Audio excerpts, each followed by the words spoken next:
representatives. Okay, for game 1, we have drop in the hula hoop relay.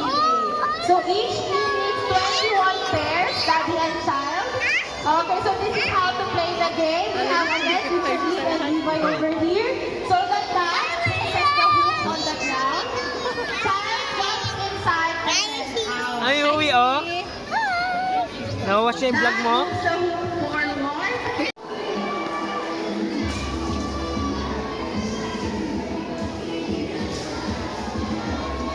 Ano yan? Ay! Ano galing?